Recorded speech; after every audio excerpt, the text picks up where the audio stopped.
Assalamualaikum warahmatullahi wabarakatuh. Alhamdulillah, segala puji bagi Allah. Salam serta selawat semoga selalu tercurahkan untuk Nabi Muhammad SAW, serta keluarga dan para sahabatnya sekalian. Alhamdulillah, atas pertolongan dan rahmat Allah, hari ini kita dipertemukan kembali di majelis ilmu yang insya Allah hari ini akan membahas tentang Sirah Nabawiyah, dipelajari dari kitab Fiqh Sirah karya Syekh Profesor Dr. Zaid bin Abdul Karim Az-Zaid, yang insya Allah akan disampaikan oleh Ustazuna Tauhidin Ali Rusdi Sahal. Waktu dan tempat, tafadhol Ustaz. Bismillahirrahmanirrahim. Assalamualaikum warahmatullahi wabarakatuh.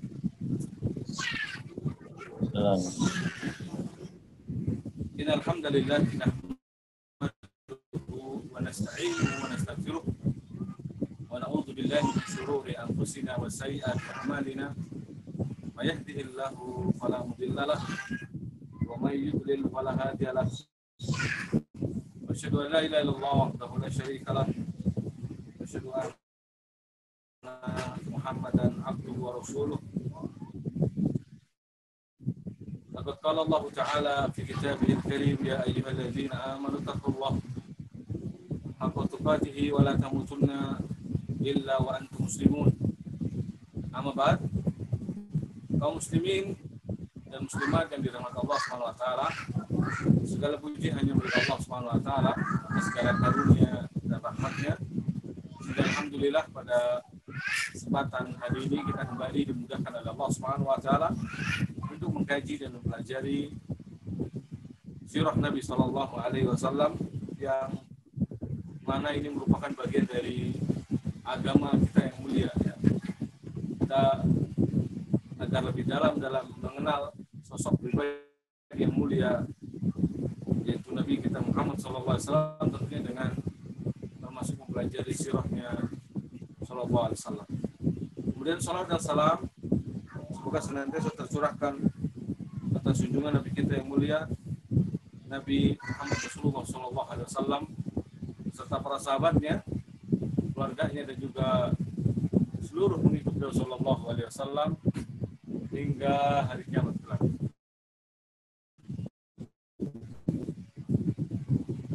Hari ini bukan gajah yang menyerang Makkah, ya. Karena ini berkaitan dengan awal sebelum lahirnya Nabi Shallallahu alaihi wasallam.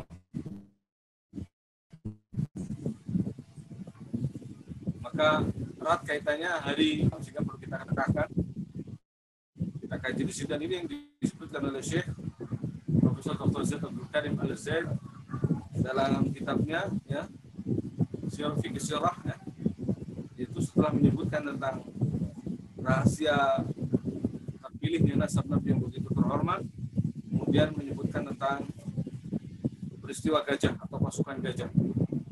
Disebutkan di sini pada zaman Abdul Muthalib bin Hashim, yaitu tepatnya kakek Nabi Shallallahu alaihi wasallam.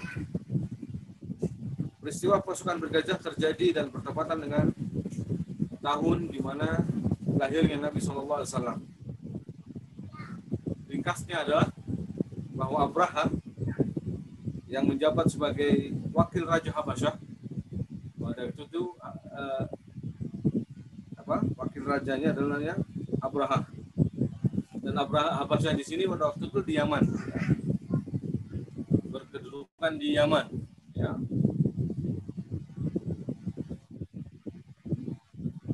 Dia merasa iri, merasa hasad, ya, ibaratnya melihat orang-orang Arab berbondong-bondong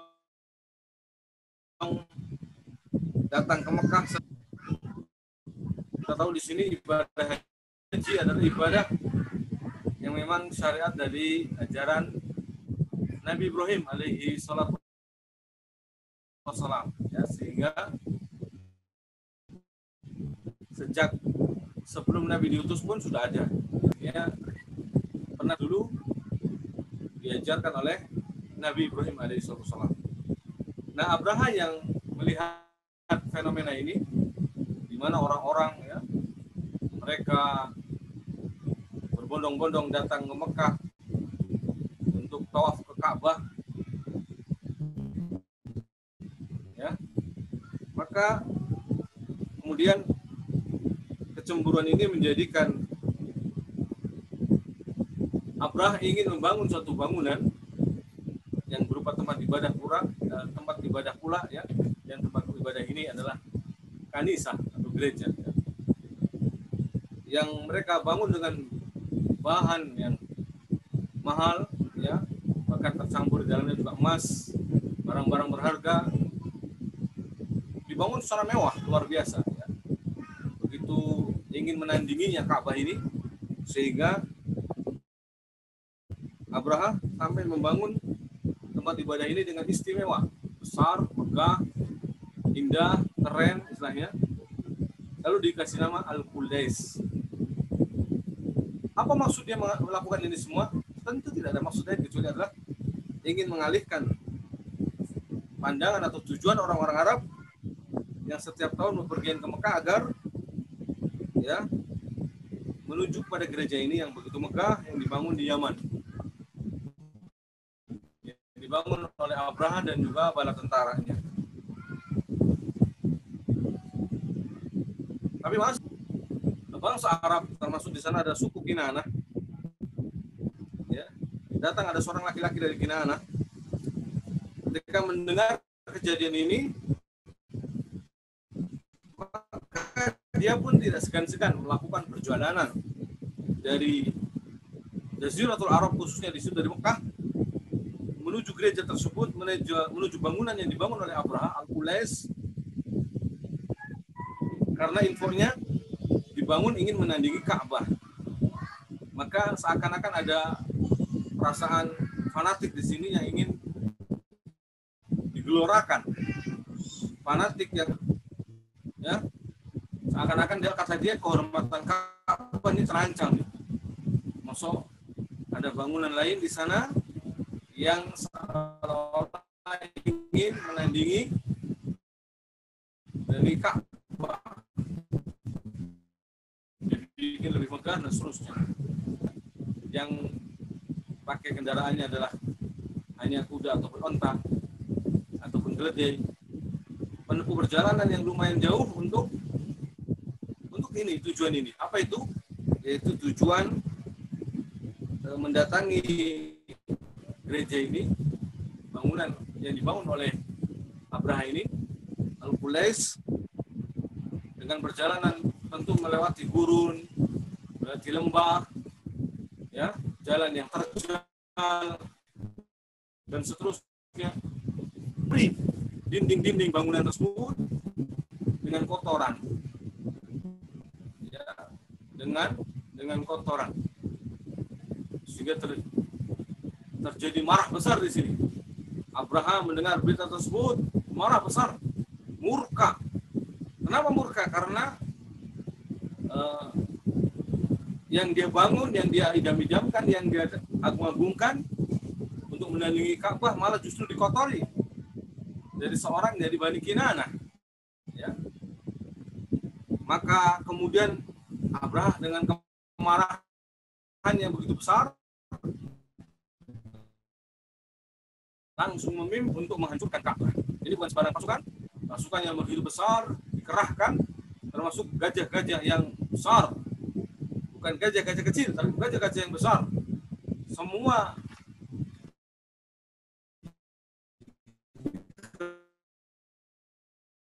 kerahkan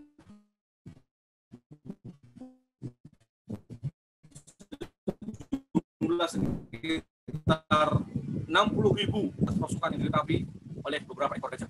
Dan nama gajahnya disebutkan dalam surah lain. Maka mereka pun atas pimpinan Abraha ini kemudian berjalan menuju tujuan. Maka tidak ada pun satu kekuatan yang berani menandinginya hingga tiba di suatu tempat yang bernama Al-Maghnas. Ini cerita singkatnya, ya. Al-Maghnas ini adalah sebuah tempat hingga sekarang masih dikenal, terletak di sebelah timur Haram Mekah, ya, yang dikelilingi dari arah timur dan oleh gunung yang bernama Ka'kab, ya. Ka'kab. dan ujung Magnes dari selatan berbatasan dengan akhir Arafah. Ini padang Arafah. Berjarak sekitar 20 km dari kota Mekah. 20 km dari kota Mekah. Jadi pasukan Abraha ini tidaklah melewati lembah, tidaklah melewati satu desa, berdalam suatu perkampungan, kecuali ditaklukkan semua. Tidak ada yang berani menandingi dan mengalahkan pasukan Abraha. Ya. Nah di Magnes ini, di tempat inilah mereka menggiring harta milik orang-orang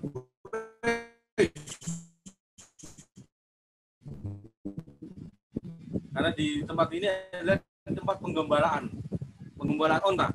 Yang dari onta itu, di sana ada 200 onta yang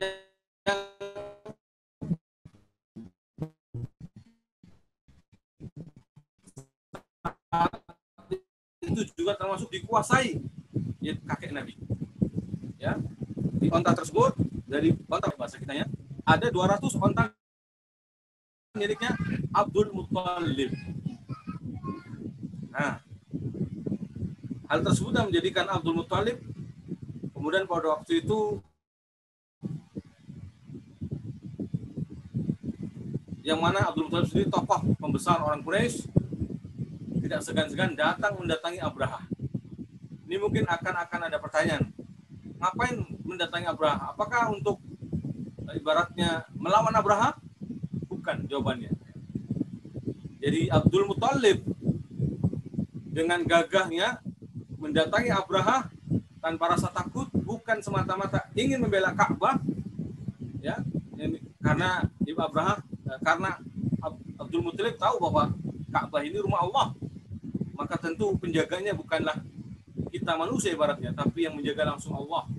Jika kalau mau bertarung silakan sama Allah, pemilik Ka'bah, ya, yang menciptakannya, ya, yang menjaganya, Rabbul Bait, itu Allah Subhanahu wa taala.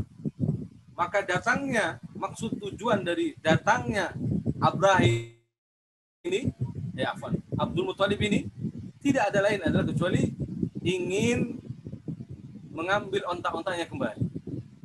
Hal inilah yang menggelitik istilahnya. Hal inilah yang menjadikan kemudian Abraha sendiri tertawa. Yang tadinya segan menghormati begitu hebat, begitu kemuliaan yang sangat besar, wibawa yang besar yang dimiliki oleh Abdul Muttalib ini, seolah-olah jatuh langsung di hadapan Abraha. Ya. Maka Abraha pun bertanya, apa maksud kedatangan Anda kemari? Maka Abdul Muttalib jawab, maksud kedatangan kami atau saya adalah berharap raja atau tuan mengembalikan onta-onta yang tuan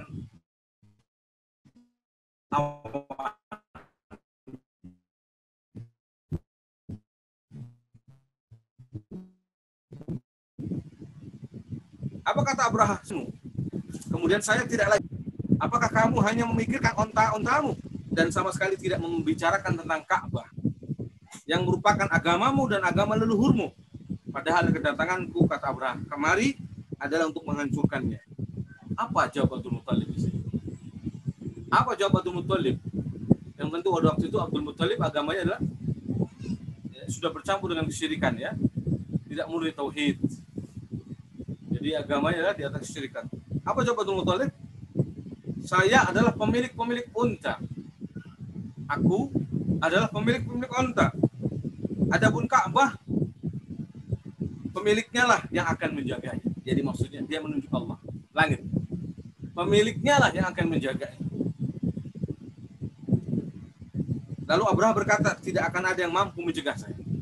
Pasti akan saya hancurkan. Tidak ada yang bisa menghentikan saya. Ya. Maka Abdul Muttalib berkata, itu urusan kamu dan jadi pemilik Ka'bah. Di sini kaum muslimin yang Allah SWT bahwa diutusnya Nabi, ya, dan mereka benar-benar juga masih di atas kubangan kesyirikan. Tapi yang perlu kita catat dan kita tangkap baik-baik di sini adalah bahwa orang-orang musyrik sekalipun mereka mengenal Allah. Ya, makanya di dalam banyak ayat Allah Subhanahu wa taala soal masalah tauhid rububiyah, ya, yaitu mengenal Allah, bahwa Allah pencipta, pengatur, pemberi rezeki, yang menghidupkan, yang mematikan, itu adalah suci pada waktu itu. Maka disinilah terkadang kenapa kita mengajarkan bahwa tidak cukup hanya mengenal Allah dari sisi itu saja. Tauhid itu tidak terbatas pada waktu itu. Maka tauhid harus satu kesatuan, melengkapi. Bukan hanya soal mengenal Allah saja. Mengenal dari sisi Allah pencipta, pengatur, pemberi rezeki. Bukan itu saja. Tapi bagaimana kita beribadah kepada Allah dengan benar. Bagaimana kita melaksanakan ketaatan kepada Allah. Soalnya buktinya di sini Abdul Muttalib yang pada waktu itu tentu tidak menyembah Allah Subhanahu wa taala, tapi menyembah berhala-berhala. Dia pemilik Ka'bah.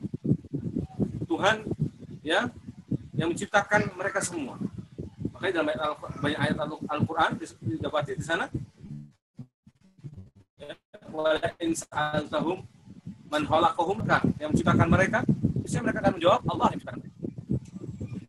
Jika kalian bertanya siapakah yang menciptakan mereka, saya akan mengatakan Allah. Jadi soal bab ini, ya, juga, maka seorang muslim jika ingin mewujudkan tauhid, mengamalkan tauhid dengan benar, ya, maknanya bukan berarti hanya sampai batas mengenal Allah dari sisi pencipta, pengatur, ya, tidak terbatas. Tapi dibuktikan bahwa ketika Allah mencipta, Allah yang telah mengaturnya, Allah yang telah memberi rezekinya, berarti harusnya kita juga meminta rezeki, beribadah, ya, ketaatan kita, ya, harusnya diberikan hanya kepada Allah Subhanahu wa taala. Nah, kita lanjutkan kembali tentang dialog ini antara Abdul Muttalib dan Abraham. Ya. Atau kita katakan tadi terakhir, ketika ada kalimat yang bikin menggelitik istilahnya Abraham, itu kedatangan Abdul Muttalib bukan untuk meminta bukan untuk meminta agar Ka'bah tidak dihancurkan, tetapi dia hanya meminta agar dikembalikan onta-ontanya. Ya. Maka setelah itu orang-orang Quraisy semua keluar dan berlindung ke gunung-gunung, ya, sambil memantau, melihat bagaimana kondisi dan apa yang akan dilakukan oleh tentara Abraham. Lalu kemudian Abraham pun tentunya mempersiapkan pasukan untuk melanjutkan perjalanan menuju Mekah. Tatkala pasukan memerintahkan gajah-gajah yang khususnya yang paling besar yang bernama Mahmud untuk berjalan menuju Mekah dari Baghdad itu, ternyata gajah tersebut duduk dan tidak mau jalan. Nah, ini menarik. Setiap kali diperintah ke arah tujuan Mekah, tidak mau jalan. Seperti seolah-olah menjadi malas. Tidak mau jalan, tidak mau berdiri sama sekali. Mereka akhirnya memaksanya dengan memukulinya, tetapi tetap juga tidak berjalan. Ya. Namun ketika mereka mengarahkan arah sebaliknya, yakni arah ke Yaman, arah ke Habasyah, justru gajahnya jalannya cepat, gitu. Jalannya langgang, begitu cepatnya. Beranjak pun berdirinya dengan mudah. Gitu. Nah, ini ada perbedaan. Begitulah. Sampai gajah pun takut kepada Allah Subhanahu wa taala. Karena dia tahu ini bukan berhadapan dengan manusia sesama manusia, tetapi dengan Robnya manusia, penciptanya manusia, penciptanya alam semesta, yaitu Allah Subhanahu wa taala. Hingga kemudian akhirnya Allah Subhanahu wa taala menghancurkan mereka. Allah Subhanahu wa taala menurunkan, ini sering keliru di anggapan manusia. Ababil itu artinya jama'atan. Jadi pasukan burung, nama burungnya tidak disebutkan. Ababil artinya jama'atan, berbondong-bondong. Ya, burung datang berbondong-bondong, jamaah. Allah katakan dalam firman-Nya, Bismillahirrahmanirrahim.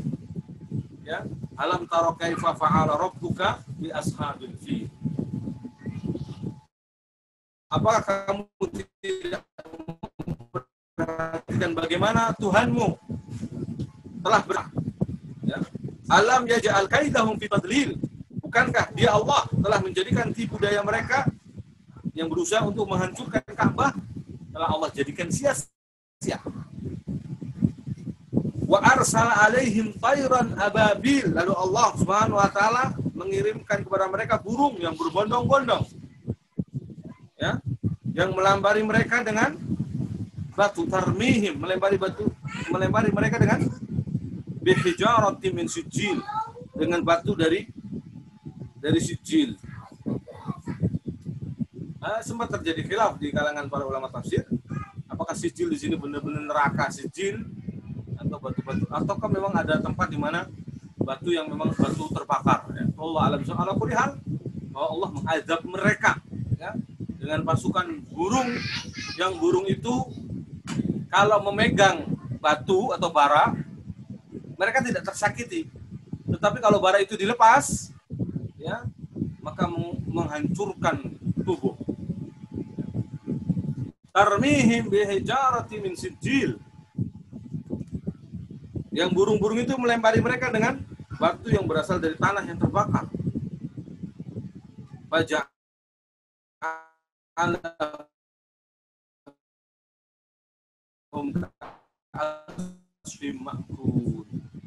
Lalu sebutkan sendi demi sendi baratnya.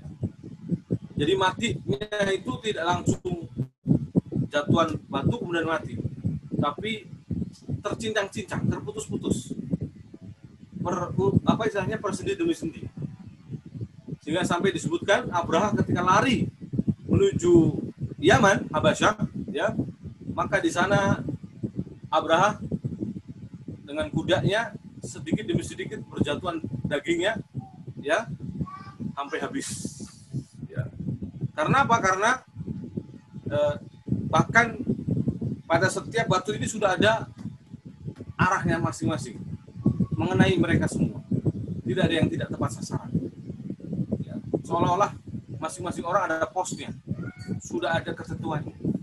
Subhanallah. Nah, ini kaum muslimin yang dirahmati Allah Subhanahu wa taala. Secara singkatnya dari kisah tahun sebelum dilahirkannya Nabi sallallahu alaihi wasallam. Karena Nabi dilahirkan di tahun Gajah 571 atau 76, ya, Masehi.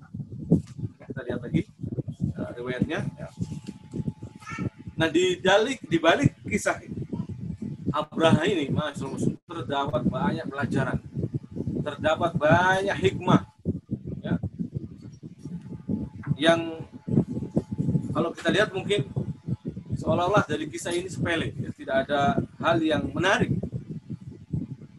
Di awal munculnya atau di awal kisah akan lahirnya Nabi Shallallahu Alaihi Wasallam. Maka di antara pelajaran yang mungkin kita bisa mengambil pelajaran di antaranya adalah inna hadisatal fil ja'at bitubri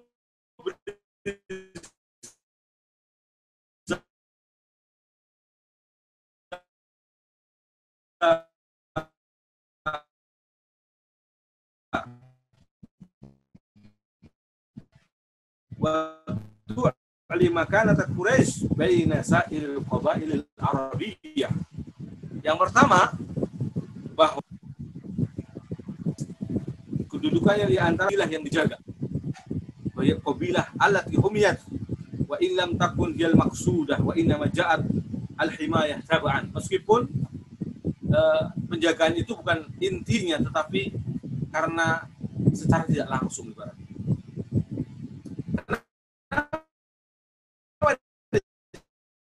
Dikatakan bangsa yang dijaga, na'am, Ka'bah, di sekitaran Ka'bah, ya. Yang artinya bahwa Allah menyelamatkan mereka dengan sebelum nyampe Ka'bah saja sudah Allah hancurkan pasukan ini. Sehingga termasuk di dalamnya berarti orang-orang Quraisy, orang-orang yang terjaga. Mereka bangsa yang terjaga, ya, yang terlindungi.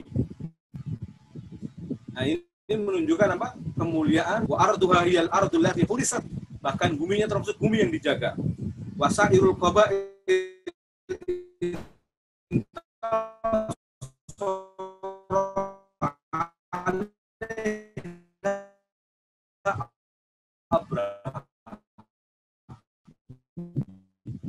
ya. Yang dimenangkan, yang diselamatkan, menunjukkan kemuliaan kaum Quraisy di mana Allah SWT menjaga mereka, melindungi mereka. Padahal bisa saja ketika pasukan gajah ingin menghancurkan, maka dihancurkan pula pasukan Quraisy atau bangsa Quraisy. Tapi bahkan jangankan untuk menemui mereka, ya, sebelum sampai pun Allah SWT sudah menghancurkan pasukan.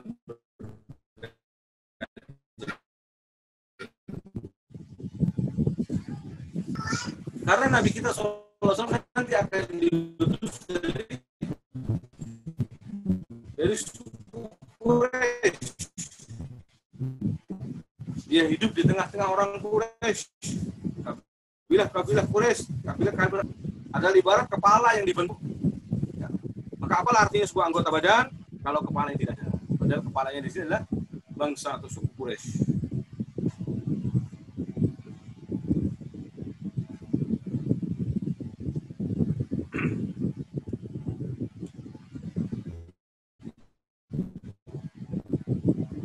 Maka di sini ma'asyiral muslimin, dan termasuk Allah SWT nanti di akhir, ya, kalau kita lihat dalam sirah dan sampai sekarang kita tahu, ya, ketika kemudian Nabi hijrah dari Mekah Madinah, lalu kemudian kembali menaklukkan justru Mekah, ya. Jadi kota yang sempat ditinggalkan oleh Nabi SAW setelah dari hijrahnya, kemudian Nabi SAW kembali merebut kembali istilahnya dengan tanpa ada perlawanan fisik dan seterusnya. Dan sebagaimana disebutkan dalam surat An-Nasr, idza jaa nasrullahi wal fath wa ra'aitan nasa yadkhuluna fi dinillahi afwaja, sampai akhirnya, ya. Kemudian yang kedua, ma'asyiral muslimin, apa hikmah yang kedua?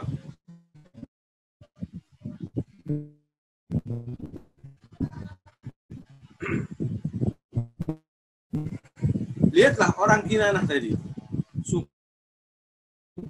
Kinan atau kabilah Kinanah yang sengaja, Kinanah kan ada sengaja karena mendengar Abraham membangun suatu tempat yang istimewa, ingin mendanai Ka'bah, dia tidak terima dan dengan sengaja, ya, untuk membuat tempat ibadah itu adalah runtuh atau istilah. Nah, ini memberikan pelajaran apa? Bahwa fenomena yang seperti ini harusnya mengingatkan kita tentang hak kita. Hak kita di atas, hak kita atas kita ini. Bahwa kita mestinya berjalan, berjuang, berkorban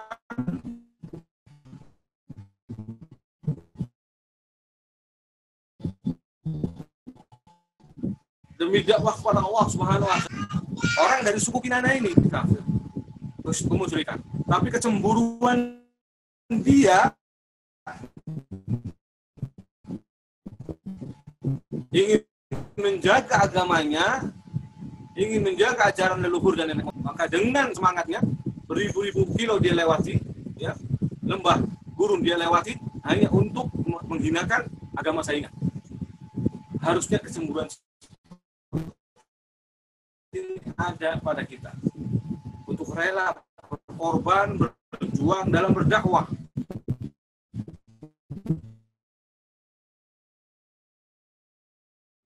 Kita kalah dengan yang justru dari musyrik, begitu cemburunya ingin membela Ka'bah. Demikian kita harusnya menjaga Islam, menjaga simbol-simbol Islam, menjaga apalagi bagian dari syariat Islam.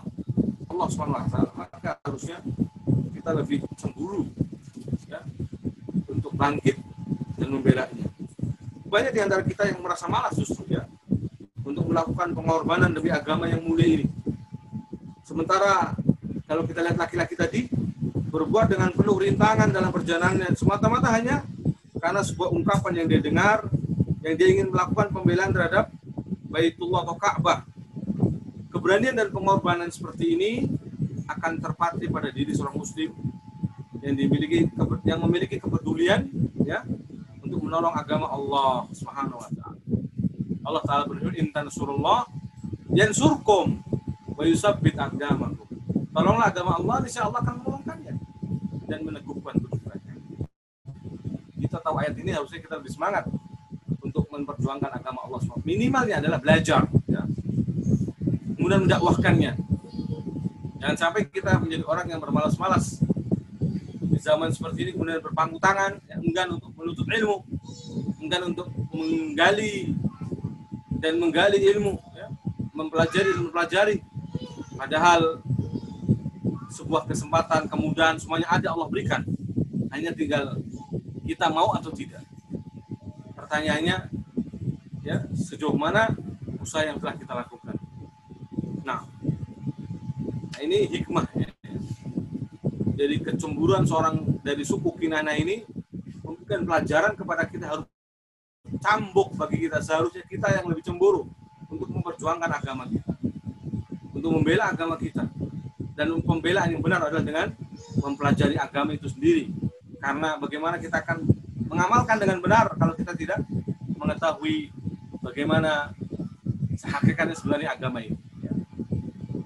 Kemudian yang ketiga, hikmah yang ketiga,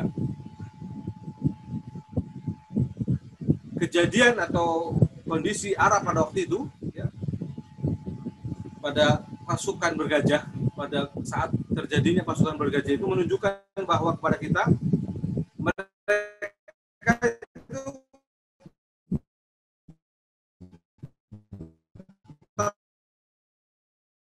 kelompok dan terbagi-bagi, berkabilah.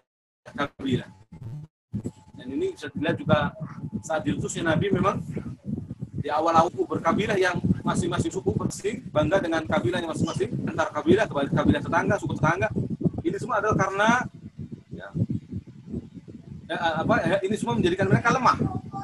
Sehingga saat pasukan bergajah turun melewati apa yang dilewati oleh pasukan gajah ini, maka semuanya takluk dan tidak ada yang berani melawan. Kenapa? Karena mereka bercerai-berai. Mereka hanya berkelompok-kelompok kecil, hanya masyarakat kecil, misalkan Quraisy saja. Kemudian misalkan suku apa, itu saja, kabilah saja. Mereka berbangga dengan kabilah masing-masing. Nah, ini menjadikan mereka tidak bersatu, tidak bersatu padu, tidak kompak. Sehingga ketika ada penyerangan seperti ini, mereka tidak bangkit untuk menyerang bersama-sama, tapi justru memilih untuk menyerah, tidak melawan.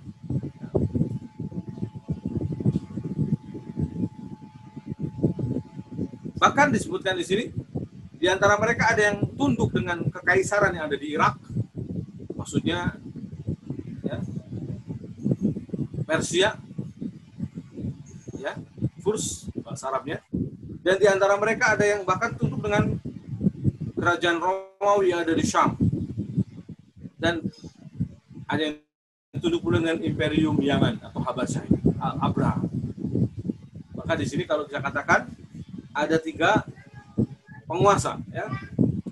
Persia, yaitu dengan rajanya, kaisarnya, yaitu yang ada di Irak, ya. Kemudian juga Romawi dengan kaisarnya yang bertempat ada di Syam, yakni Palestina, Suriah, Yordan, ini termasuk Syam. Ya.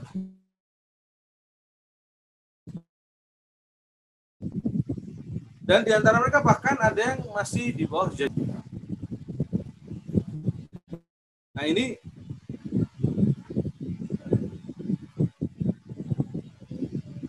menjadikan mereka akhirnya tidak berani menyerang karena mereka bersuku-suku, berkabilah-kabilah.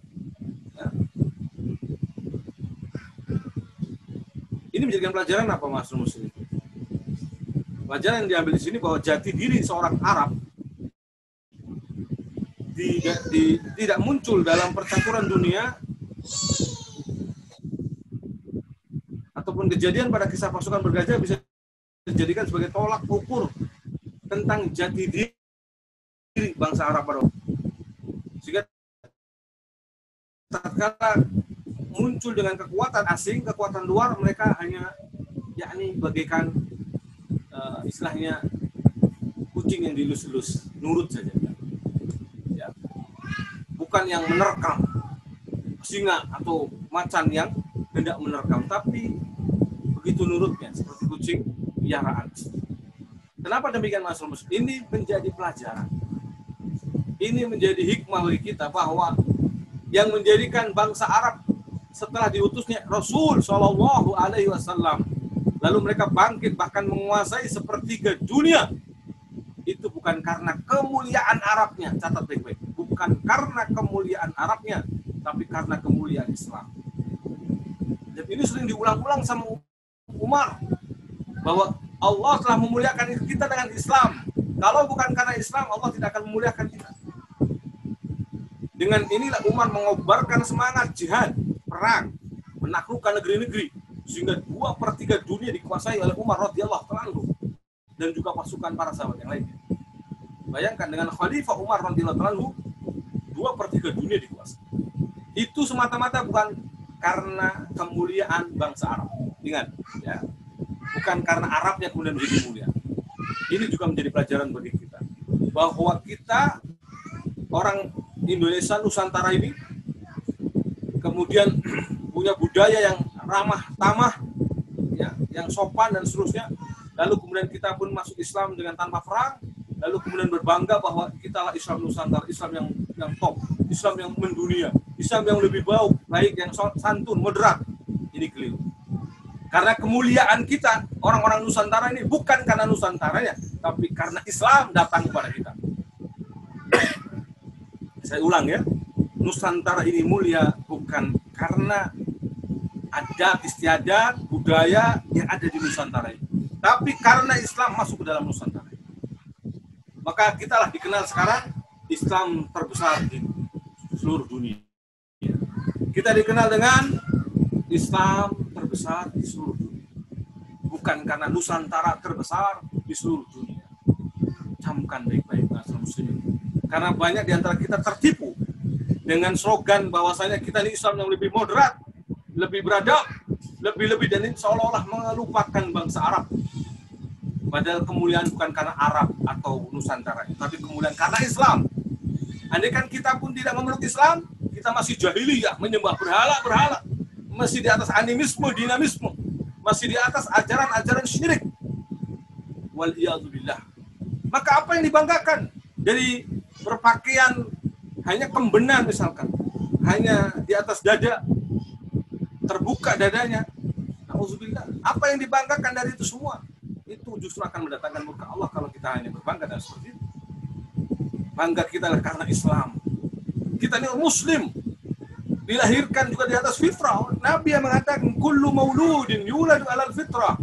Setiap bayi dilahirkan di atas fitrah.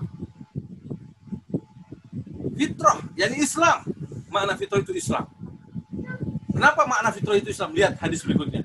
Fa'abawahu, maka kedua orang tuanya lah Yuhawidani, yang menjadikan Yahudi, au Yunasirani, atau yang menjadikan Nasrani, ayu Majisani, atau yang menjadikan Majusi. Maka para ulama mengatakan bahwa arti fitrah di sini Islam karena apa? Karena lafal berikutnya, kedua orang tuanya yang menjadikan Yahudi, Nasrani ataupun Majusi. Tidak disebutkan dalam hadis kedua orang tuanya lah yang menjadikan Islam, bukan, karena fitrahnya itu sudah Islam. Maka kalau kita ingin jaya kembali, mulia di mata bangsa-bangsa manapun, di penguasa negeri manapun, adalah dengan kemuliaan Islam. Jangan kita justru kembali ke belakang. Ya. Maka ketika orang-orang Arab mulai kembali dengan fanatik kearabannya, juga dibantah oleh para ulama. Kenapa? Karena ini adalah justru akan menjadikan mereka terbelakang. Karena kalau budaya Arab yang aslinya, ya jahiliyah juga. Sebagaimana sebelum diutusnya Islam, mereka berpakaian juga ala jahiliyah, bersolek ala jahiliyah. Ya, maka Syekh bin Baz pernah menyebutkan, sesungguhnya ajakan pada pan-Arabisme atau kembali kepada ajaran Arab adalah sebagaimana dia menjelekkan Islam dan memerangi Islam di negerinya. Katakan oleh beliau seperti itu. Ajakan kembali ke Arab atau pan-Arabisme, pemahaman Arab, ya, itu hakikatnya berarti ingin menghancurkan Islam, memerangi Islam. Padahal Islam telah datang di Jazirah Arab dan merubah wajahnya. Bukan lagi jadi orang Arab, tapi wajah Islam. Jadi yang perlu dipahami baik-baik, sekarang ini yang saat ini kemudian disindir menjadi simbol-simbol Arab, bukan Arab. Ingat, justru itu simbol Islam. Cadar, ya, orang berbusana rapat, itu adalah simbol Islam. Itu adalah ajaran Islam. Itulah agama Islam. Bukan agama Arab. Bukan simbol Arab. Ya, karena banyak orang-orang yang mungkin kurang ilmunya, apalagi takut status sosialnya jatuh di masyarakatnya, lalu kemudian mengatakan gak usah pakai berjilbab. Kenapa? Karena itu kan hanya budaya Arab. Ucapan-ucapan seperti ini adalah karena hanya dua kemungkinan. Dia tahu tetapi mengingkarinya karena takut status sosialnya hilang, atau karena memang tidak tahu. Waliyadzubillah. Jadi tentang kemuliaan yang saat ini atau yang pernah dirasakan oleh Umar bin Khattab, bahkan para sahabat yang lain, bahkan Rasulullah Shallallahu Alaihi Wasallam, menjadi mulia mereka, menjadi di atas kemuliaan bukan karena Arabnya, tapi karena Islam. Maka Nabi pernah mengatakan, la fadlal bainal Arab wal ajam. Tidak ada keutamaan atas Arab di atas orang non-Arab. Innamal fadlu ala al-Islam. Ya. Sesungguhnya keutamaan hanya di atas Islam. Atau kama qala sallallahu alaihi wasallam. Di atas takwa. Kemuliaan itu karena takwa. Inna akramakum indallahi atqakum. Sesungguhnya orang-orang mulia di sisi Allah di antara kalian adalah yang paling takwa, yang paling benar mengamalkan Islamnya, yang paling sesuai amalan Islamnya dengan Rasulullah Sallallahu Alaihi Wasallam, bukan yang lain. Itu ringkasnya dari faedah hikmah yang disebutkan oleh Syekh Profesor Dr. Zaid Abdul Karim Az-Zaid. Panjang beliau memaparkan, termasuk menyebutkan nukilan dari Syekh bin Baz, juga sangat panjang tentang bantahan beliau kepada orang yang ingin mengembalikan Arab kepada ajaran Arabnya atau pan-Arabisme, fanatik kearabannya. Maka dibantah bahwa kata beliau bahwa seperti ini justru memerangi Islam. Maka sangat sama ketika ada orang ingin menggelorakan semangat Nusantara, mengembalikan agar wajah Islam di Indonesia ini seperti benar-benar Nusantara, itu sebenarnya hakikatnya adalah memerangi Islam itu sendiri. Ya, mereka ingin membumi hanguskan Islam, ya, sehingga toleransinya kebablasan. Tarung sesaji, ya, atau sedekah bumi yang jelas-jelas kesyirikan dengan memberikan persembahan kepala kerbau kepada Nyi Roro Kidul di lautan, atau yang di bumi, penjaga bumi yang katanya bau rekso, ya. Mereka biarkan atas dasar karena toleransi terhadap ajaran Nusantara. Padahal ini nyata-nyata syirik, bukan sekedar syirik kecil, tapi syirik akbar yang bisa menjadikan pelakunya keluar dari Islam. Na'udzubillah, cuma na'udzubillah. Maka ajakan kembali kepada seolah-olah ingin mengunggul-unggulkan Nusantara dan Nusantara, atau istilah dengan Islam Nusantara, hakikatnya adalah menghancurkan Islam yang dibawa oleh Rasul Sallallahu Alaihi Wasallam. Maka kenali sejarah, dari itu kita belajar. Karena terkadang sejarah itu berulang, hanya satu beda pelakunya, dua beda tempatnya.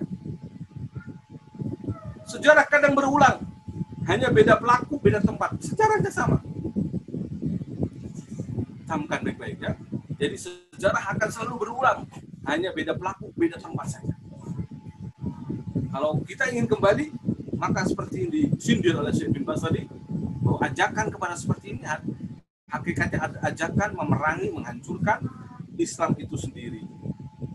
dan merupakan salah satu bentuk kriminal besar terhadap orang Arab. Karena ajakan tersebut adalah ajakan yang akan memisahkan mereka dari Islam, kata beliau. Yang merupakan sumber jati diri mereka yang paling besar. Jadi jati diri Arab itu mulia bukan karena Arabnya, tapi jati diri mereka mulia karena Islam. Itu kira-kira bisa diambil ya hikmahnya ucapan dari Syekh bin Baz ini. Beliau ingin menyindir pan-Arabisme, tapi kita bisa mengambil intisari yang dimaksud.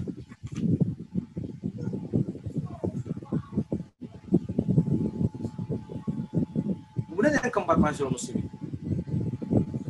faedah dari kisah pasukan bergajah ini, bahwa sikap Abdul Muthalib yang padahal pada waktu dia masih musyrik, tentunya musyrik, meninggal dalam kondisi musyrik, ya, sikap dia yang sempat mengatakan urusan gue, kalau bahasa kita, urusan gue adalah onta-onta, karena saya pemilik onta.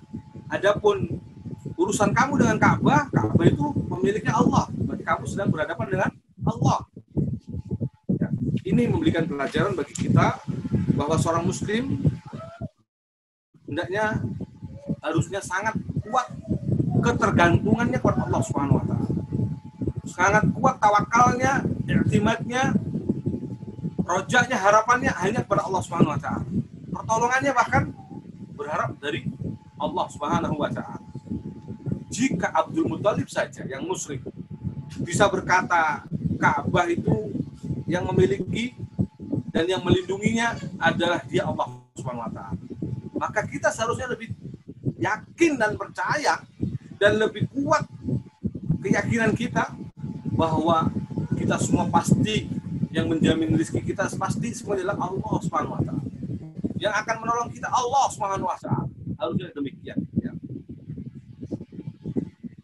Seorang Abdul Muthalib mengucapkan ini dengan penuh keyakinan bahwa dia tidak akan mungkin Allah tidak akan mungkin menelantarkan Ka'bah lalu mendiamkan, dihancurkan oleh Abraha, tidak mungkin. Itu keyakinan Abdul Muthalib. Seorang yang muslim seharusnya ini memberikan cambuk bagi kita, pelajaran bahwa kita harus lebih kuat lagi, yakin kalau hal-hal yang sifatnya Allah jaga, pasti Allah jaga.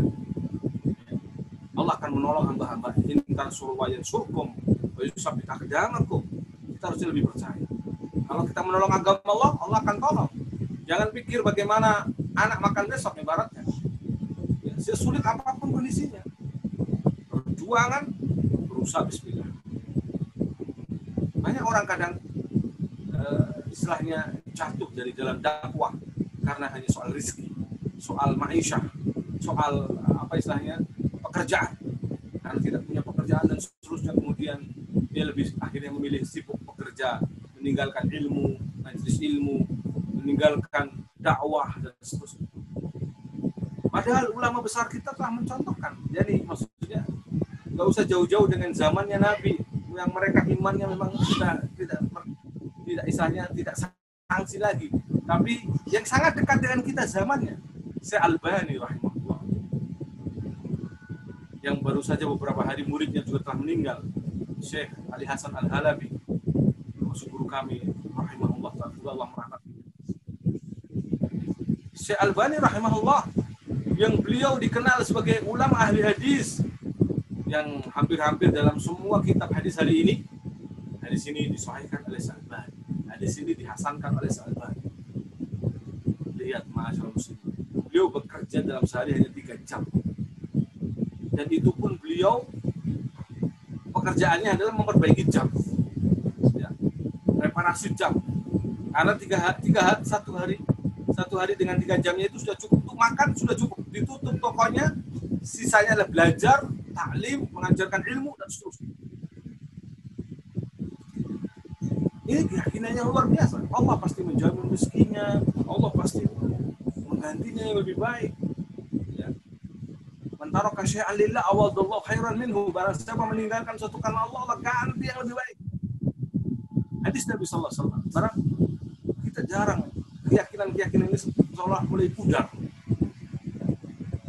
dengan sulitnya saat ini kondisi, kemudian mulai berjatuhan. Maka alangkah butuhnya umat Islam dewasa ini pada sikap tabah, tegar, yakin dan tawakal hanya pada Allah Subhanahu wa taala. Dan berusaha untuk mencari sebab-sebab kemenangan. Berusaha untuk melakukan sebab-sebab kemenangan, meraih kemenangan. Ya. Lihatlah, bukan Allah mengatakan alam yaj'al kaidahum fi tadlil. Bukankah Allah telah menjadikan tipu daya mereka, musuh Allah, pasukan gajah itu Allah jadikan sia-sia belaka. Makar apapun musuh-musuh Allah tidak berfaedah. Nggak usah takut dengan musuh-musuh Allah SWT. Maka sudah disebutkan oleh para ulama kita, sebenarnya saat ini kita kalah, lemah di hadapan musuh-musuh atau orang-orang kafir, bukan karena kuatnya orang-orang kafir, tapi lemahnya kita dalam mengamalkan agama kita. Lemahnya iman kita, tumpulnya akidah kita, sehingga saat mereka seolah-olah menancapkan taringnya, kita sudah lari ke birit-birit.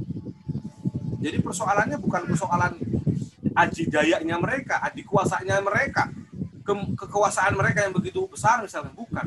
Kecanggihan teknologinya, kecanggihan alat perangnya, bukan. Tapi persoalannya adalah di mana soal iman kita, kuat atau tidak. Lihatlah Abdul Muthalib tidak gentar sedikit pun berhadapan dengan Abraha. Karena dia percaya Ka'bah itu dijaga sama Allah Subhanahu wa taala. Ya. Dia enggak gentar. Urusan dia justru perut dia. Kenapa? Karena dia yakin Ka'bah Allah pasti jaga. Allah jaga. Ini muslim punya keyakinan sebegini. Seharusnya kita yang muslim lebih besar keyakinan kepada Allah Subhanahu wa taala.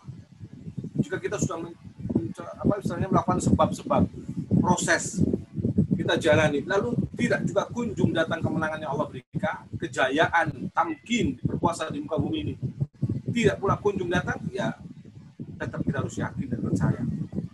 Fa inna nasra qarib, sesungguhnya pertolongan Allah itu sangat dekat. Kalau tidak, kita, anak cucu kita, atau seterusnya yang akan merasakan. Atau mungkin sebenarnya nanti ketika kedatangan Imam Mahdi. Tapi kan proses kesananya adalah perjuangan, ya, bukan sekedar isapan jempol. Kemudian pelajaran berikutnya, Mas Muslimin.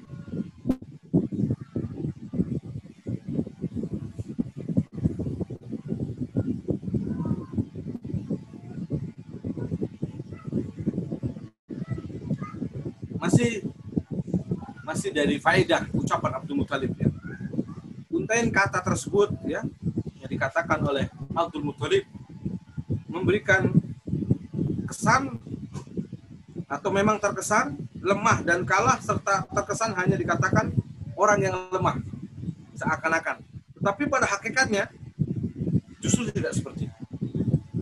Kata tersebut justru mengandung peringatan yang tegas kepada seorang laki-laki Nasrani tadi, yaitu Abraha, bahwa dia bukan sedang berhadapan dengan sembarangan, ya, tapi dia sedang berhadapan dengan Allah Subhanahu wa taala, pemilik Ka'bah. Maka barang siapa hendak menghancurkan rumah Allah, pasti Allah akan hancurkan, kan begitu. Jadi sebenarnya jawaban Abdul Muthalib ketika dia lebih mementingkan hanya mengatakan pokoknya urusan saya hanya kontak. Adapun kalau kamu berhadapan dengan Ka'bah, itu urusannya dengan yang menjaga Ka'bah, yaitu Allah Subhanahu wa taala. Ini hakikatnya justru adalah ucapan peringatan agar Abraha itu hendaknya kembali justru. Jangan dilanjutkan perjalanannya, jangan dilanjutkan usahanya, akan sia-sia. Dan benar Allah katakan, alam naj'al kaidahum fi tadlil. Allah jadikan tadlil, sia-sia belaka, tidak bermanfaat dan berfaedah.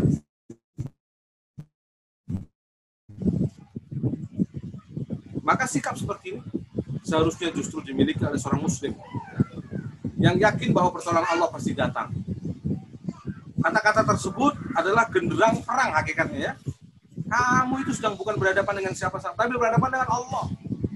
Itu genderang perang justru sebenarnya. Yang belum dikenal manusia sebelumnya. Ucapan yang yakni belum pernah ada pendahulunya justru. Luar biasa, ya. Dan siapakah yang akan mampu perang melawan Allah? Kan tidak ada. Ya, tidak ada. Baik. Kemudian faedah yang keenam,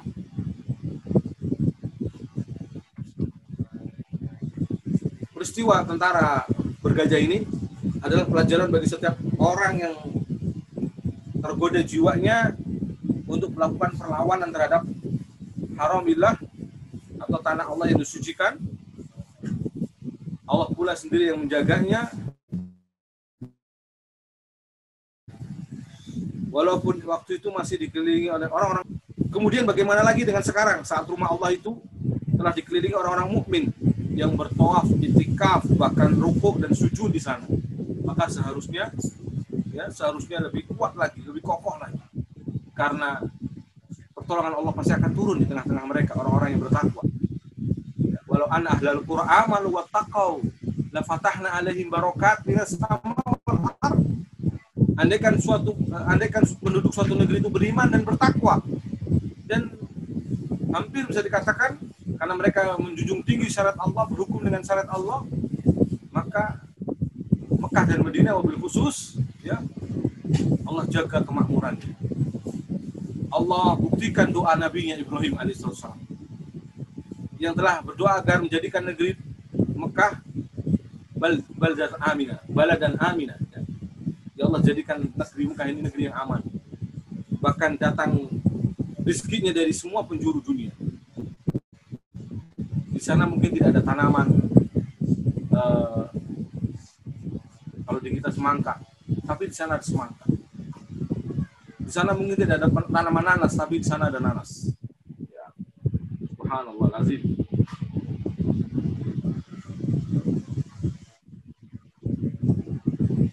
Karena ketakwaan akan melahirkan keberkahan. Percaya Allah tadi, walau anna ahlul qura amanu wattaqau la fatahna alaihim barakat minas sama'i wal ardh. Sekiranya penduduk suatu negeri itu beriman dan bertakwa, maka niscaya Allah akan berikan keberkahan. Barokat, Allah katakan dengan istim nakirah, barokat jamak pula. Yang bukan hanya satu keberkahan, barokat yang sangat banyak. Minas sama wal ardh, dari langit dan dari bumi. Ini ketika orang-orang beriman datang. Maka kita lihat, meskipun di sana tandus, gersang, ya, tetapi apa saja ada, makanan pun ada, semuanya ada. Ini adalah keberkahan dari Allah SWT, karena Allah menjaga haramnya, tanah haramnya, yaitu Mekah dan Madinah. Allah menjaga termasuk sekitarnya, orang yang berpenduduk di sana, apalagi ditambah di sana mereka ada orang-orang yang bertakwa.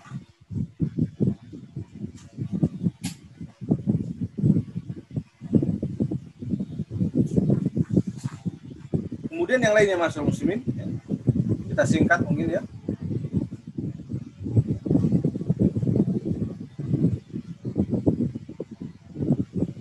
Faedah yang disebutkan oleh Syekh Utsaimin bahwa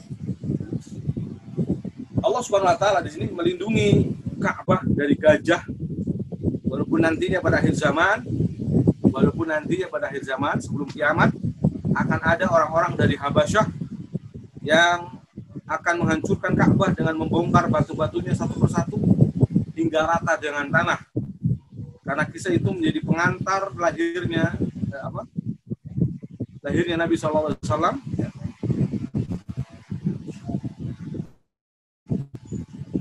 Karena kisah itu menjadi pengantar lahirnya seorang Nabi SAW yang dengan sendirinya memberikan penghormatan kepada Ka'bah yang terletak di lingkungan tempat Nabi SAW akan diutus.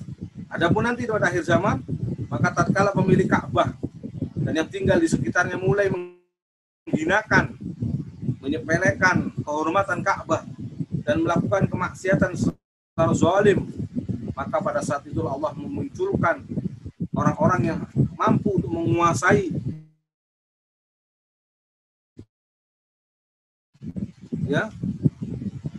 mereka, hingga menghancurkan Ka'bah sampai itu wajib hukumnya bagi penduduk Makkah khususnya untuk menghindari dosa dan maksiat.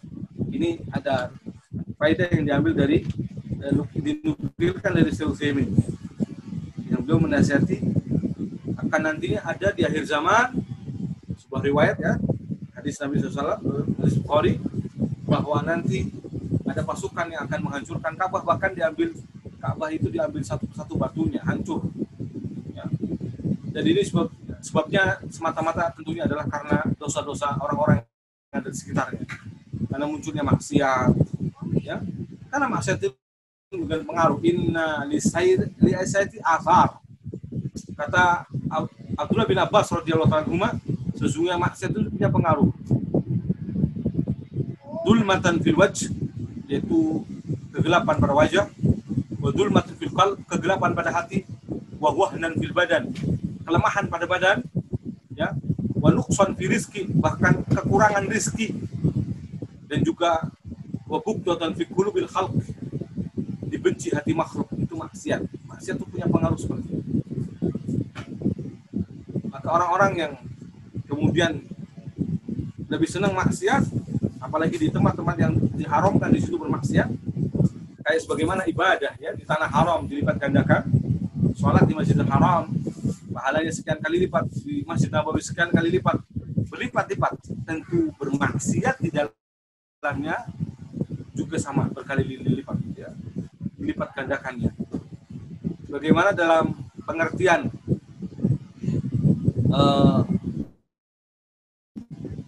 apa istilahnya, beramal soleh di bulan Ramadan, misalkan melakukan ketaatan di Ramadan itu pahalanya dilipat gandakan. Demikian bermaksiat di Ramadan juga sama, akan melahirkan dosa yang berkali lipat. Jadi tempat dan waktu ada di sana yang memberikan pengaruh lipat gandanya amalan kebaikan dan lipat gandanya amal keburukan. Ya. Contoh tempat adalah Mekah dan Madinah, khususnya Masjid Nabawi dan Masjidil Haram. Adapun contoh waktu adalah sepertiga malam, waktu yang mustajab. Justru orang misalkan bermaksiat, nonton bola asik, masih Allah, ya, sementara dia malah meninggalkan sholat malam, kuat bergadang atau melihat film maksiat, ya, na'udzubillah. Atau waktu juga termasuk Ramadan, itu waktu, contoh waktu yang dilipat gandakan amal di dalamnya.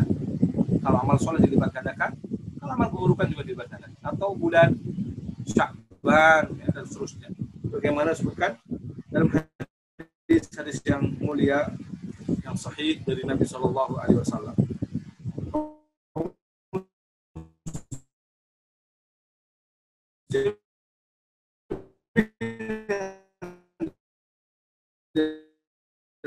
Allah Subhanahu Wa Taala.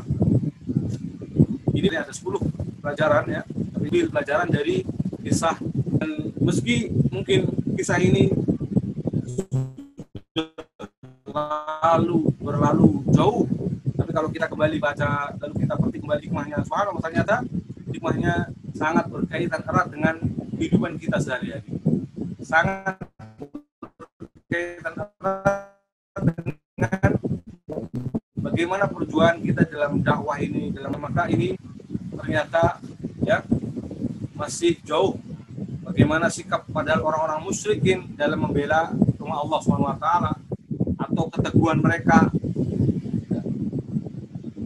yakinnya mereka kepada Allah SWT. Seharusnya ini lebih dimiliki oleh seorang yang muslim yang sudah jelas bersyahadat dan juga lebih-lebih mengamalkan berbagai macam ketaatan, ubudiyah kepada Allah SWT. Demikian kaum muslimin yang dirahmati Allah SWT, apa yang bisa kami sampaikan semoga berfaedah dan bermanfaat. Wallahu ta'ala wa'lam bishawab. Kalau ada yang ditanyakan silakan. Bagi para jamaah yang ingin bertanya pada Ustadz, dipersilakan.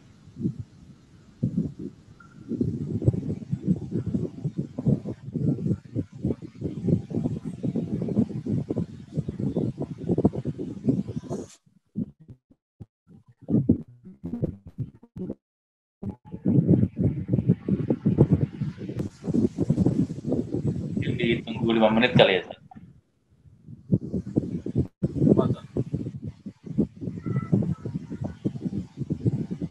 Yang disukai itu tidak ada pertanyaan.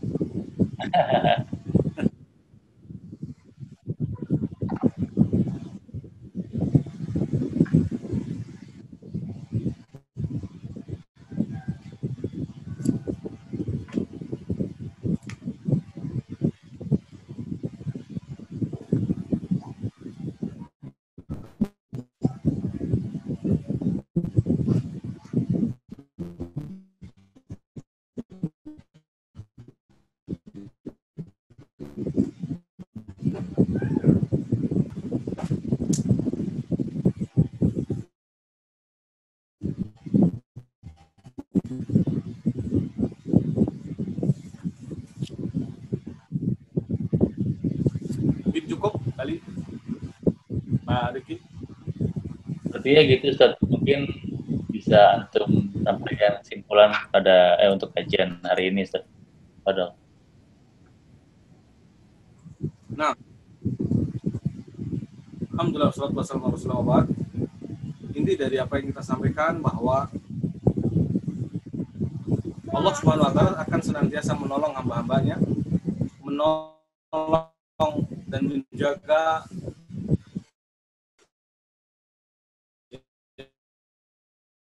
negerinya, termasuk di dalamnya adalah rumahnya, melakukan sebab perjuangan, tidak lemah iman atau keyakinannya, tawakalnya. Karena sesungguhnya Allah entah pertolongan itu menjadi jauh atau dekat, yang penting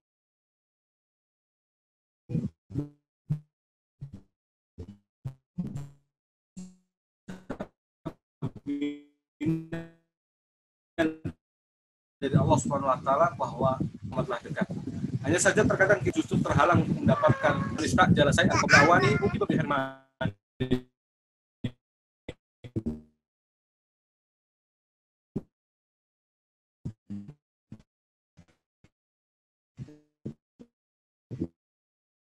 barang siapa yang terburu-buru dari mendapatkan hasil tersebut, ya, mendapatkan yang diingin, setiap langkah senantiasa untuk ya bersabar, menikmati proses, karena sesungguhnya yang dinilai di sisi Allah bukan hanya hasil, tetapi juga adalah proses demi proses, ya, tahap demi tahap yang menjadikan utuh tidaknya keikhlasan kita sampai nantinya kita meraih hasil atau tidak. Demikian Allah Ta'ala wa alam shawab. Ada ma'kulakum sallallahu ala nabina Muhammad wa alihi wa sahbihi ajmain. Saya kembalikan kepada wawancara walillahi ta'ala. Jazakallah khairan Ustaz atas ilmu yang disampaikan hari ini. Semoga dapat ana dan para jamaah terapkan dalam kehidupan sehari-hari, insyaallah. Insyaallah kita akan bertemu di pekan depan dengan lanjutan dari Sirah Nabawiyah ini yang insyaallah juga akan disampaikan oleh Ustaz Tauhidin. Terus sekarang Ustaz ya majelisnya Ustaz ya. Subhanakallahumma wa bihamdika asyhadu an la ilaha illa anta astaghfiruka wa atubu ilaik. Assalamualaikum warahmatullahi wabarakatuh. Barakallahu fiik.